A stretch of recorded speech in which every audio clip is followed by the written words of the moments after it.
श्री शिव महापुराण को तिरुद्र संहिता अथ त्रयोविंशोऽध्यायः। काशी विश्वेश्वर ज्योतिर्लिंग के महात्म के प्रसंग में काशी में मुक्ति क्रम का वर्णन। ऋषयुजुः एवं वाराणसी पुण्यायदि सूत महापुरी तत्प्रभावं वदास्माकं विमुक्तस्य च प्रभो। ऋषि बोले, हे प्रभो, हे सूत जी, यदि वाराणसी महापुरी इतनी पवित्र है तो आप उसका एवं अविमुक्त ज्योतिर्लिंग का प्रभाव हम लोगों से कहिए। सूतवाच वक्षे संक्षेपतः सम्यक वाराणस्याः सुशोभनम् विश्वेश्वरस्य माहात्म्यं श्रूयतां च मुनीश्वराः। सूत जी बोले, हे मुनीश्वरों, मैं संक्षेप में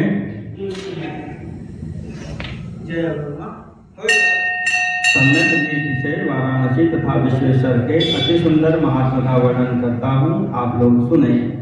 कदाचित पार्वती देवी शंकरं परया मुदा लोककामनया पृच्छन् माहात्म्यं विमुक्तयोः।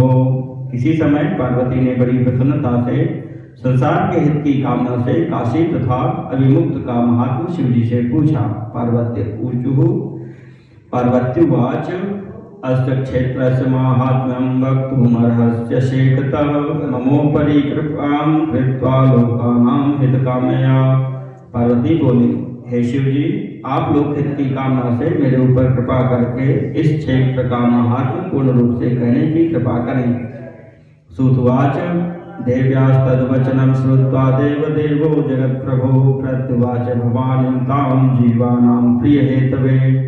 सूत जी बोले, देवी का यह वचन सुनकर देवाधिदेव जगत प्रभु ने जीवों के कल्याण के लिए उन भवानी से कहा। परमेश्वरवाच साधु प्रश्नं त्वया भद्रे लोकानां सुखदं शुभं कथयामि यथार्थं वै माहात्म्यं विमुक्तयोः। इदं गुह्यतमं क्षेत्रं सदा वाराणसीमं सर्वेषामेव जन्तूनां हेतुर्मोक्षस्य सर्वथा। परमेश्वर बोले, हे भद्रे, तुमने लोक का कल्याण करने वाला तथा सुखदायक शुभ प्रश्न किया है। अब मैं अविमुक्त तथा काशी के यथार्थ महात्मा का वर्णन करता हूँ। यह वाराणसी सदा मेरा गोपनीय क्षेत्र है और सब प्रकार से सभी प्राणियों के मोक्ष का हेतु भी है। अस्मिन् सिद्धा सदा क्षेत्रे मदीयं व्रतमाश्रिताः नानालिंगधरा नित्यं मम लोकाभिकांक्षिणः। इस क्षेत्र में सिद्धगण अनेक प्रकार का चिन्ह धारण कर मेरे लोक की प्राप्ति करने की इच्छा से मेरा व्रत धारण कर सर्वदा यहाँ निवास करते हैं। अभ्यस्यन्ति महायोगं जितात्मानो जितेन्द्रियाः परं पाशुपतं श्रोतं भुक्ति मुक्ति फलप्रदम्। यहाँ पर वे सिद्धगण अपने मन तथा इंद्रियों को वश में करके महायोग का अभ्यास करते हैं और भोग तथा मोक्ष देने वाले श्रेष्ठ पाशुपत व्रत का आचरण करते हैं। रोचते में सदा वासो वाराणस्यां महेश्वरी हेतुनायेन सर्वाणि विहाय शृणु तद्ध्रुवम्। हे महेश्वरी, जिस कारण से सब कुछ छोड़कर वाराणसी में निवास करना मुझे निश्चय ही अच्छा लगता है, उसे तुम सुनो। यो मे भक्तस्य विज्ञानी तावुभव मुक्ति भागिनौ तीर्थापेक्षा चना तयोर्विहिता विहिते समौ। जो मेरा भक्त एवं जो ज्ञानी है, वे दोनों ही मुक्ति के भागी हैं। उन्हें किसी अन्य तीर्थ की अपेक्षा नहीं रहती। उनके लिए विहित एवं अविहित दोनों ही प्रकार के कर्म समान हैं। जीवन मुक्तौ तुतौ गेयौ यत्र पुत्रापि वैमृतौ प्राप्नुतो मोक्षमाश्वेव मयोक्तं निश्चितं वचः। अत्र तीर्थे विषेखो त्यविमुक्ताख्ये परोत्तमे श्रूयतां तत्त्वया देवी परशक्ते सुचित्तया। उन दोनों को जीवन मुक्त समझना चाहिए। वे जहाँ कहीं भी मरे उन्हें शीघ्र ही मुक्ति प्राप्त हो जाती है। मैंने यह सत्य वचन कहा है। हे देवी, हे परम शक्ति स्वरूपिणी, इस सर्वश्रेष्ठ अविमुक्त नामक तीर्थ में जो विशेषता है उसे तुम ध्यान से सुनो। सर्वे वर्णा आश्रमाश्च बाल यौवन वार्धकाः अस्यां पुर्यां व्रताश्चेतस्य स्युर्मुक्ता एव न संशयः। सभी वर्ण तथा आश्रम के लोग, चाहे वे बालक हों, युवा हों अथवा वृद्ध हों, इस पुरी में मरने में इस पुरी में मरने पर अवश्य मुक्त हो जाते हैं, इसमें संदेह नहीं है। अशुचिश्च शुचिर्वापि कन्या परिणता तथा विधवा वा वंद्या रजो दोषयुतापि वा प्रसूता संस्कृता कापि यादृशी तादृशी द्विजाः अत्र क्षेत्रे मृता चेत्स्यान् मोक्षभाङ्गनात्र संशयः। स्वेदश्चाण्डयो वापि हृदभिज्योतजरायुजः मृतो मोक्षं वाप्नोति यथात्र न तथा क्वचित्। हे द्विजो, पवित्र हो अपवित्र हो, कन्या हो या विवाहिता, विधवा, बंध्या, रजस्वला, प्रसूता अथवा असंस्कृता, चाहे कैसी भी स्त्री हो, यदि वह इस क्षेत्र में मर जाए तो मुक्ति प्राप्त कर लेती है। यदि वह इस क्षेत्र में मर जाए तो मुक्ति प्राप्त कर लेती है, इसमें संशय नहीं है। स्वेदज, अंडज, उद्भिज अथवा जरायुज प्राणी ये सभी यहाँ मरने पर जैसा मोक्ष प्राप्त कर लेते हैं वैसा अन्यत्र कहीं नहीं। ज्ञानापेक्षा न चात्रैव भक्त्यपेक्षा न वै पुनः कर्मापेक्षा न देव्यत्र दानापेक्षा न चैव हि संस्कृत्यपेक्षा नैवात्र ध्यानापेक्षा न करिचित् नानापेक्षार्चनापेक्षा सुजातीनां तथात्र न। हे देवी, यहाँ न ज्ञान की अपेक्षा है, न भक्ति की अपेक्षा है, न सत्कर्म की अपेक्षा है और न दान की ही अपेक्षा है। यहाँ न संस्कार की अपेक्षा है और न ध्यान की ही अपेक्षा कभी है। यहाँ न नाम की अपेक्षा है, पूजा तथा उत्तम जाति की भी अपेक्षा नहीं है। मम क्षेत्रे मोक्षदेहि वो वा वसति मानवः यथा तथा मृतः स्याच्चेन्मोक्षमाप्नोति निश्चितम्। जो कोई भी मनुष्य मेरे इस मोक्षदायक क्षेत्र में निवास करता है वह चाहे जिस किसी प्रकार से मरा हो निश्चय ही मोक्ष को प्राप्त कर देता है। एतन्मम पुरम दिव्यं गुह्याद गुह्यतरं प्रिये ब्रह्मादयोऽपि जानन्ति माहात्म्यं नास्ति पार्वती। महत् क्षेत्रमिदं तस्माद् विमुक्तमिति स्मृतं सर्वेभ्यो नैमिषादिभ्यः परं मोक्षप्रदं मृते। हे प्रिय, यह मेरा दिव्य पूर्व गुह्य से भी गुह्यतर है। हे पार्वती, ब्रह्मा आदि भी इसका महात्म नहीं जानते हैं, अतः सभी स्थितियों में मोक्ष प्रदान करने के कारण यह महान क्षेत्र अभिमुक्त कहा गया है। मरने के बाद यह नैमिषारण्य आदि क्षेत्रों से भी अधिक मोक्षप्रद है।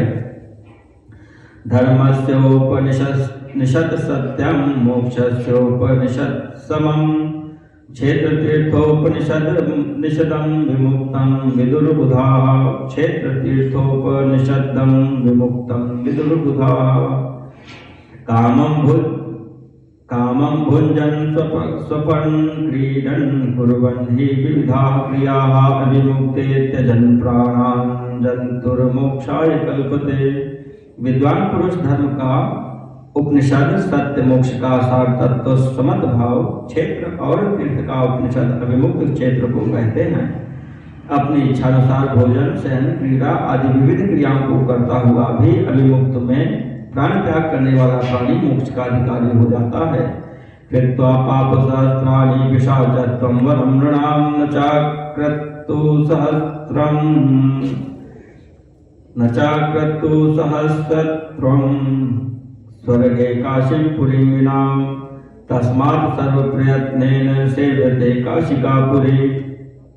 अव्यक्तलिंगं मुनिर्भिर्ध्यायते च सदाशिवः। हजारों पाप करके पिशाच हो जाना भी अच्छा है, किंतु काशी को छोड़कर स्वर्ग में 1000 इंद्रप्रद श्रेष्ठ नहीं है। इसलिए मुनिजन पूर्ण प्रयत्न के साथ काशीपुरी का सेवन करते हैं और अव्यक्त स्वरूप वाले सदाशिव का ध्यान करते हैं। यदत्फलं समुद्देश्य तपन्त्यत्र नराः प्रिये तेभ्यश्चाहं प्रयच्छामि सम्यक् तत्तत्फलं ध्रुवं सायुज्यमात्मनः पश्चादीप्सितं स्थानमेव च न कुतश्चित् कर्मबन्धस्त्यजतामत्र वेतनम्। हे प्रिय, मनुष्य जिस जिस फल को उद्देश्य करके यहाँ तक करते हैं उन्हें मैं निश्चय ही मेरे मनोवांछित फल प्रदान करता हूँ। उसके बाद उन्हें अपनी शारीरिक मुक्ति तथा अभिलषित स्थान देता हूँ। यहाँ शरीर का त्याग करने वालों को कहीं भी कर्म का बंधन नहीं होता है। ब्रह्मादेवस्य भेषाधं विष्णुर्वापि दिवाकरः उपासते महात्मानः सर्वे मां चापरे। देवताओं तथा ऋषियों के सहित ब्रह्मा, विष्णु, सूर्य और अन्य सभी महात्मा तथा दूसरे लोग भी यहाँ मेरी उपासना करते हैं। विषयासक्त चित्तोपि त्यक्त धर्म रुचिर्नरः इह क्षेत्रे मृतो यो वै संसारं न पुनर्विशेत। किं पुनर्निर्ममाधीराः सत्त्वस्था दम्भवर्जिताः कृतिनश्च निरारंभाः सर्वे ते मयि भाविताः। विषयासक्त चित्त वाला तथा धर्म रुचि से रहित मनुष्य भी यदि इस क्षेत्र में मृत्यु को प्राप्त करता है तो वह पुनः इस संसार में नहीं आता है। फिर ममता से रहित, धैर्यवान, सत्वगुण में स्थित, अहंकार रहित पुण्यात्मा तथा सर्वारंभ परित्यागी निष्काम कर्म करने वाला पुरुषों का कहना ही क्या है, वे सभी तो मुझ में ही लीन रहते हैं। जन्मांतर सहस्रेषु जन्म योगी समाप्नुयात् तदि हैव परम मोक्षम मरणात् धिगच्छति। अत्र लिंगानि यत्नेकानि भक्तैः संस्थापितानि हि सर्वकामप्रदानि मोक्षदानि च पार्वती। हजारों जन्म लेने के पश्चात योगी पुरुष यहाँ जन्म प्राप्त करता है, वह यहाँ मरने पर परम मोक्ष प्राप्त करता है। हे पार्वती, यहाँ पर मेरे भक्तों के अनेक लिंग स्थापित किए हैं। यहाँ पर मेरे भक्तों ने अनेक लिंग स्थापित किए हैं जो कामनाओं को पूर्ण करने वाले एवं मोक्ष देने वाले हैं। पंचक्रोशम चतुर्दिक्षु क्षेत्र में तत् प्रकीर्तितम समन्ताच तथा जन्मो जंतोर्मृति काले मृतप्रदम। यह क्षेत्र चारों दिशाओं में सभी ओर 5 कोस तक फैला हुआ कहा गया है। इसमें कहीं भी मर जाने पर प्राणी को अमृतत्व प्राप्ति होती है, अमृत तत्व की प्राप्ति होती है। अपापश्च मृतो यो वै सद्यो मोक्षं समश्नुते सपापश्च मृतो यः स्यात् कायव्यूहान् समश्नुते। यातनां सोऽनुभूयैव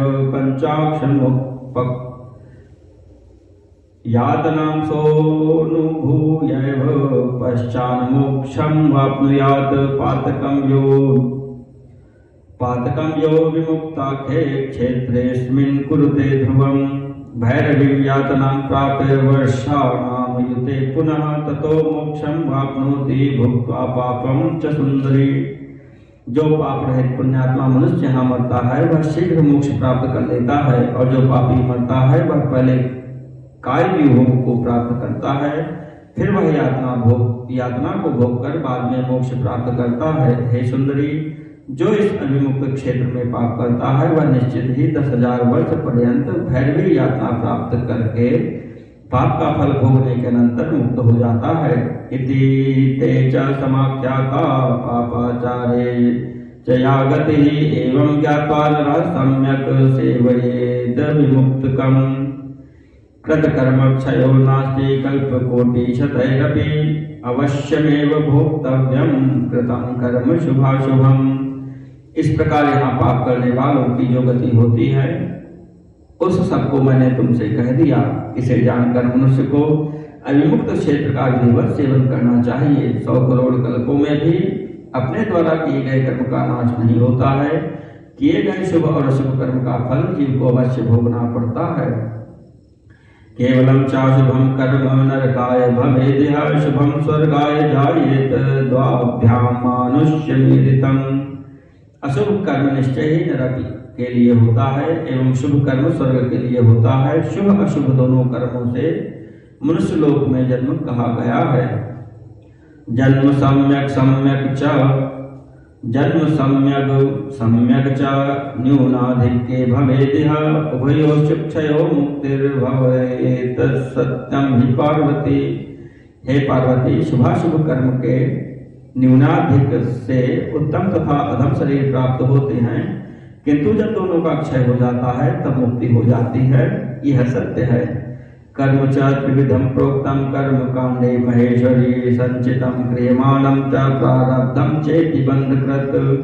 हे महेश्वरी, कर्म कांड में संचित प्रारब्ध एवं क्रियमाण 3 प्रकार के कर्म बताए गए हैं जो बंधन में डालने वाले हैं। पूर्व जन्म समुद्भूतम संचितम समुदाहृतम भुज्यते च शरीरेण प्रारब्धम परिकीर्तितम। पूर्व जन्म में किए गए कर्म को संचित कहा गया है और जिसका यह शरीर से भोग किया जाता है वह प्रारब्ध कहा गया है। अनेन जन्मना यच्च क्रियते कर्म सांप्रतम शुभाशुभम च देवेशी क्रियमाणम विदुर्बुधाः। हे देवेशी, जो इस जन्म में शुभाशुभ कर्म इस समय किया जा रहा है उसे विद्वज्जन क्रियमाण कहते हैं। प्रारब्ध कर्मणो भोगात् क्षयश्चैव न चान्यथा उपायेन द्वयोर्नाशः कर्मणो पूजनादिना। सर्वेषां कर्मणां नाशो नास्ति काशीं पुरीं विना सर्वं च सुलभं तीर्थं दुर्लभा काशिका पुरी। प्रारब्ध कर्म का नाश केवल उसके भोग से ही होता है, इसके अतिरिक्त कोई उपाय नहीं है। संचित और क्रियमाण इन दोनों कर्मों का नाश पूजन आदि उपाय से होता है। संपूर्ण कर्मों का नाश काशीपुरी के अतिरिक्त अन्यत्र नहीं होता है। सभी तीर्थ सुलभ है किंतु काशीपुरी दुर्लभ है। पूर्व जन्म कृतम चेत वै काशी दर्शन मादरात् तदा काशीं च संप्राप्य लभे मृत्युं न चान्यथा। काशीं प्राप्य नरो यस्तु गंगायां स्नानमाचरेत् तदा च क्रियमाणस्य संचितस्यापि संशयः। यदि पूर्व जन्म में आदर पूर्वक काशी का दर्शन किया गया है तभी काशी में आकर मनुष्य मृत्यु को प्राप्त होता है, अन्यथा नहीं। काशी में आकर जो मनुष्य गंगा स्नान करता है उसके संचित तथा क्रियमाण कर्म का नाश हो जाता है। प्रारब्धं विना भोगं नश्यतीति सुनिश्चितं रतिश्च तस्य संजाता तदा तस्य क्षयो भवेत्।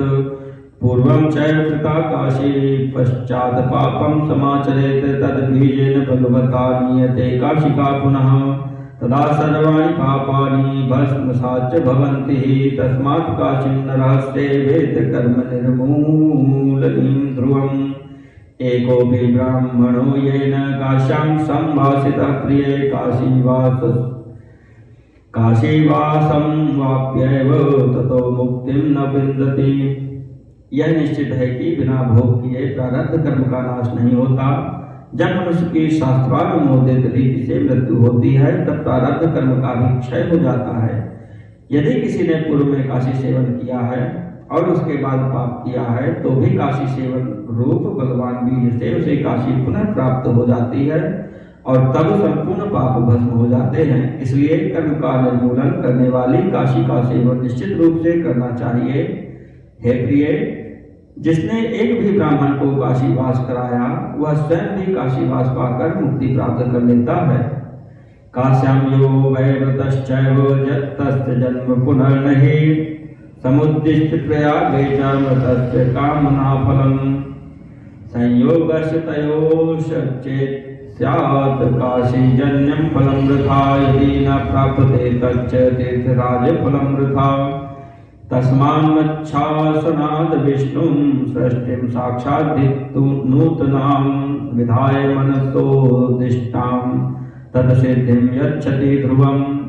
जो काशी में मरता है उसका पुनर्जन्म नहीं होता, किंतु प्रयाग में फल के उद्देश्य से मरने पर कामना रूप फल प्राप्त होता है। यदि मोक्षदायी काशी तथा वांछित प्रयाग दोनों का मरण फल एक ही हो तो काशी मरण का अपूर्व फल मोक्ष व्यर्थ हो जाएगा और प्रयाग में यदि मरण से कामना सिद्धि न हुई तो उसका अपूर्व फल भी सिद्ध न हो सकेगा। अतः मेरी आज्ञा से साक्षात विष्णु भगवान नई सृष्टि रचकर प्रयाग में मनुष्यों को मनोवांछित सिद्धि प्रदान करते हैं। सूतवाच इत्यादि बहुमाहात्म्यं काश्या वै मुनिसत्तमाः तथा विश्वेश्वरस्यापि भुक्ति मुक्ति प्रदं सताम्। अतः परं प्रवक्ष्यामि माहात्म्यं त्र्यंबकस्य च यच्छ्रुत्वा सर्वपापेभ्यो मुच्यते मानवः क्षणात्। सूर्य बोले, हे श्रेष्ठ मुनियों, इस प्रकार काशीपुरी का तथा विश्वेश्वर का भी बहुत महात्म्य है जो सज्जनों को भोग तथा मोक्ष प्रदान करने वाला है। इसके बाद मैं त्र्यंबकेश्वर के महात्मा का वर्णन करूंगा जिसे सुनकर मनुष्य क्षण मात्र में संपूर्ण पापों से छूट जाता है। इति श्री शिव महापुराणे चतुर्थ्यां कोटिरुद्र संहितायां काशी विश्वेश्वर ज्योतिर्लिंग महात्म वर्णनम नाम त्रयोविंशोऽध्यायः।